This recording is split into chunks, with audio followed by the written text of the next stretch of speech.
دستورنا القرآن وديننا الإسلام أركانه جليلة دعائم الفضيلة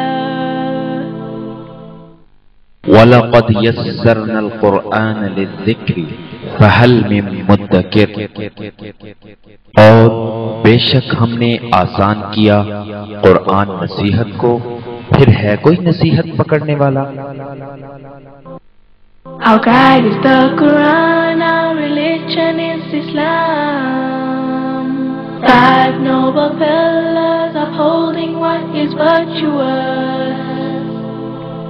To make the testimony is the base of the faith, and the fast and the prayer, the pilgrimage and charity. اب آ جائیے اس کے مرکزی نظم کی طرف۔ پہلی جو 8 آیات ہیں یہاں دیکھیے، پہلی 8 آیات میں یہاں نبی کریم صلی اللہ علیہ وسلم سے خطاب اور تسلی ہے۔ دوسرے پیراگراف میں موسیٰ علیہ السلام سے اللہ تعالیٰ کی پہلی گفتگو اور ہدایات کا ذکر ہے۔ اننی انا اللہ، اللہ نے خود موسیٰ علیہ السلام سے کہا موسیٰ میں اللہ ہوں۔ تو موسیٰ علیہ السلام سے اللہ نے گفتگو کی، پہلی بات کیا کہی؟ میں اللہ ہوں، اپنا تعارف پیش کیا۔ اس کے بعد کیا کہا اقیم الصلاۃ، پہلے بتایا میں ایک ہوں، لا الہ الا انا، میرے علاوہ کوئی الہ نہیں ہے، میں ایک ہوں۔ اس کے بعد دوسرا حکم کیا دیا؟ نماز قائم کرو، نماز قائم کرو۔ کیوں قائم کرو؟ میری یاد کے لیے۔ کہاں ہے ہمارے صوفی اکرم صاحب، کہاں ہیں جی؟ دیکھیے نماز مقصود نہیں ہے، نماز کے اندر اصل چیز اللہ کی یاد ہے۔ اصل چیز کیا ہے؟ نماز ایک ڈھانچہ ہے، سنیے، نماز ایک چھلکا ہے، نماز اندر چھلکے کے اندر ایک گودا ہے، ایک مغز ہے، وہ اللہ کی یاد ہے، اللہ کا ذکر ہے۔ تو ہمارے جتنے مذہبی طبقات ملتے ہیں عامر، تم نے دیکھا ہوگا وہ چھلکے پہ زیادہ زور ہے، مغز پر نہیں ہے ان کی۔ نماز کے اندر ان کے کچھ نہیں ہوتا، ٹانگیں ایسے کرو، ہاتھ ایسے کرو، یوں ایسے کرو، انگلی ایسے اٹھاؤ، فلاں ایسے اٹھاؤ۔ ان تمام چیزوں میں بھی نبی کریم صلی اللہ علیہ وسلم کی سنتوں کی پیروی کرنا ضروری ہے، ظاہر میں بھی پیروی کرنا ضروری ہے، لیکن یہ بذات خود مقصود نہیں ہے، مقصود اللہ کی یاد ہے۔ اور وہاں دوسری جگہ دیکھیے، قد افلح من تزکا، کامیاب ہوا جس نے تزکیہ کیا، وذکر اسم ربہ، اور اللہ کے نام کا ذکر کیا، فصلی، چنانچہ نماز پڑھے، ذکر کے لیے نماز ہے۔ اور وہاں دیکھیے دوسری آیت، وہ آپ ہمیشہ سنتے ہیں، کبھی غور کیا آپ نے؟ اس میں جمعے کے خطبے میں سنتے ہیں، ان اللہ یامر ان الصلاۃ تنہا عن الفحشاء والمنکر، نماز بے شرمی اور بے حیائی کے کاموں سے روکتی ہے۔ اس کے بعد کیا ہے جملہ؟ وَلَذِكْرُ اللَّهِ أَكْبَرُ، وَلَذِكْرُ اللَّهِ، نماز توجہ سے سنیے، نماز بے شرمی اور بے حیائی کے کاموں سے روکتی ہے۔ اس کے بعد کیا کہا گیا؟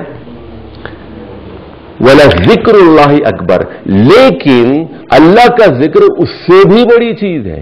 اکبر کا یہ نہیں کہا، ذکر اللہ کبیر نہیں کہا، کیا فرمایا؟ زیادہ بڑی چیز ہے۔ تو درمیان میں ان دو جملوں کے درمیان ایک جملہ چھپا ہوا ہے، یعنی الصلاۃ کبیرۃ، الصلاۃ کبیرۃ، نماز بہت بڑی چیز ہے، لیکن نماز سے بڑی چیز، اکبر چیز کیا ہے؟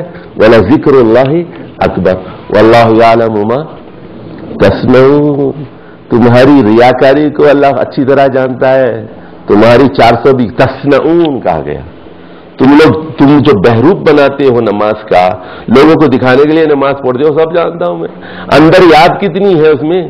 صرف چھلکا ہی چھلکا ہے یا چھلکے کے اندر بھی کچھ مغز بھی ہے؟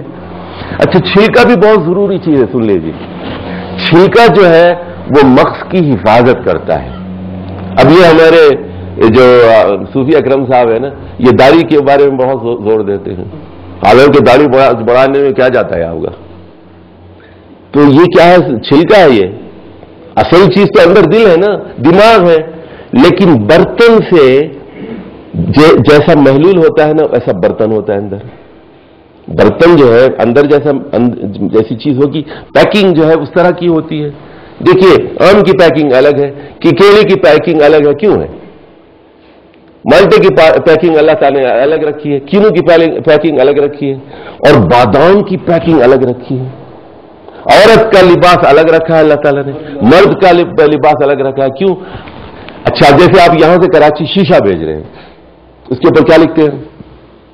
ہینڈل وتھ کیئر، گتے وتے خوب لگاتے ہیں اس پر کہیں شیشہ ٹوٹ نہ جائے. تو ظاہر بھی بہت اہم چیز ہے، باطن بھی بہت اچھی چیز ہے. ظاہر بھی سنت کے مطابق ہو، باطن بھی سنت کے مطابق ہو. لیکن اصل چیز کیا ہے؟ وہ باطن ہے، ظاہر نہیں ہے. باطن کی حفاظت کے لیے ظاہر ہوتا ہے، باطن کی حفاظت کے لیے چھلکا ہوتا ہے. چھلکا بھی بہت اہم ہے، پیکنگ بھی بہت اہم چیز ہوتی ہے. لوہے کی کوئی چیز ہے، کوئی پیکنگ کرتا ہے، سریا جاتا ہے مثال کے تو اس کی کوئی پیکنگ ہوتی ہے سریے کی، لیکن شیشے کی پیکنگ ہوتی ہے. چلیے جی اب آ جائیے. تو یہاں پہلی گفتگو کا ذکر ہے تیسرے پیراگراف میں، فرعون کے دربار میں دعوت اور دعوت کے انجام کا ذکر ہے. کہ پھر وہ بتایا گیا پہلی اس میں کہ وہ کہتے ہیں کہ مجھے ایک معاون دے دیں. وہ پھر وزیر جو ہے حضرت ہارون کو بنایا جاتا ہے. پھر فرعون کے دربار میں جاتے ہیں اور دعوت پیش کرتے ہیں، اور پھر وہ اپنے جادوگروں کو جمع کرتا ہے. ایک دن مقرر ہوتا ہے مقابلے کا. فرعون تمام شہروں سے جادوگروں کو اکٹھا کرتا ہے اور اس کے بعد مقابلہ ہوتا ہے. تو فرعون یہ سمجھتا ہے کہ موسیٰ علیہ السلام اور ہارون علیہ السلام بھی جادوگر ہیں. اور اس کے بعد ہوتا یہ ہے کہ حضرت موسیٰ تقریر کرتے ہیں، جادوگروں کو پہلے سمجھاتے ہیں میں کون ہوں، میں جادوگر نہیں ہوں، میں اللہ کا نبی ہوں، میں جو ہے معجزات دے کر بھیجا گیا ہوں، میری دعوت یہ ہے اللہ ایک ہے، تم لوگ غلط کام کرے ہو، حرام کام کرے ہو. وہ دعوت پیش کرتے ہیں پہلے. اور مقابلے میں جب جادوگر شکست کھا جاتے ہیں تو جادوگر مسلمان ہو جاتے ہیں. اور سن لیجیے اب یہ بات بڑی اہم ہے. جادوگر آئے تھے فرعون کی دعوت پر اور انہوں نے فرعون سے پوچھا تھا اگر ہم جادو میں کامیاب ہو جائیں تو آپ ہمیں کیا دیں گے؟ تو فرعون نے کہا میں انعام دوں گا، نہ صرف انعام دوں گا میں تمہیں منسٹر بنا دوں گا، دربار میں جو ہے مقرب تمہیں بنا دیا جائے گا، تم یہیں رہو گے اور پیسے ملیں گے اور دل بہلاؤ. جیسے بادشاہوں کا عام ہوتا ہے، بادشاہوں کے اپنے پاس جادوگر رکھتے ہیں، شاعر رکھتے ہیں، گانے بجانے والے رکھتے ہیں. تو کہا کہ آپ کو ہم تنخواہ دیں گے ریگولر جو ہے، آپ یہاں پر اپنا کام کریں. لیکن وہ جادوگر ایسے تھے موسیٰ علیہ السلام کے معجزے کو دیکھ کر اپنا نقد دل ہار بیٹھے اور انہوں نے کہا کہ ہم مسلمان ہوتے ہیں اور ہم جو بنی سے جو ہے اب وہ ہم رب العالمین پر ایمان لاتے ہیں، موسیٰ اور ہارون کے رب پر ایمان لاتے ہیں. فرعون یہ کہتا ہے اچھا میری اجازت کے بغیر تم لوگ کیسے مسلمان ہو گئے؟ قبل ان آذن لکم. اچھا وہ جادوگروں کو ذاتی ملکیت سمجھتا تھا، مجھ سے پوچھے بغیر، میں نے پیسے دے کے تم کو بلایا تھا، تم میرے زر خرید غلام تھے، میرے پوچھے بغیر تم مسلمان کیسے ہو گئے؟ جادوگر کہتے ہیں جو کرنا ہے کر لے، فقد ما انت قاد، جو کرنا ہے کر لے.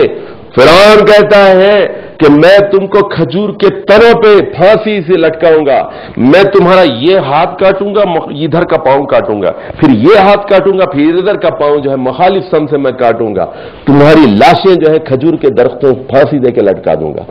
انہوں نے کہا جو فقدی ما انت قاد، جو کرنا ہے فیصلہ کر لے، ہم جو ہے اللہ کی طرف لوٹنے والے ہیں. تو دیکھیے کس طرح دعوت کے نتیجے میں جو لوگ آپ کے دشمن ہوتے ہیں وہ آپ کی حقانیت کو قبول کر لیتے ہیں اور فرعون جیسے ڈکٹیٹر اور فوجی ظالم کے کیمپ کو چھوڑ کر آپ کے کیمپ میں آنا شروع ہوتے ہیں. اب یہ میں بات بتانا چاہتا ہوں، سن لیجیے پاکستان میں انقلاب کیسے آئے گا، نبوی منہج کو بھی ذرا سمجھ لیجیے. جب 6 سال تک، 6 ہجری تک، یعنی 13 سال مکے میں، پھر 6 سال مدینے میں، 6 میں صلح حدیبیہ ہوئی، 19 سال تک دعوت ہوئی. اس کے بعد رسول اللہ صلی اللہ علیہ وسلم نے کیا کیا؟ ابو سلمہ کا انتقال ہو گیا. ابو سلمہ کا خاندان تھا بنو مخزوم، ابو جہل کا خاندان تھا. خالد بن ولید چچا تھا، چچا زاد بھائی تھا ان کا ابو جہل کا. اور سلمہ بھی چچا زاد بہن تھی ان کی، تو انہوں نے سلمہ سے شادی کر لی. نبی کریم صلی اللہ علیہ وسلم نے سلمہ سے شادی کی اور قریش کو یہ پیغام دیا کہ یہ میری دعوت جو ہے کسی خاص برادری کی نہیں ہے، یہ بنی ہاشم کی نہیں ہے، بنی امیہ کے خلاف نہیں ہے، بنی مخزوم کے خلاف نہیں ہے. اس کا نتیجہ یہ نکلا، اگلے سال پھر عمرہ قضا 7 ہجری میں ادا کی گئی.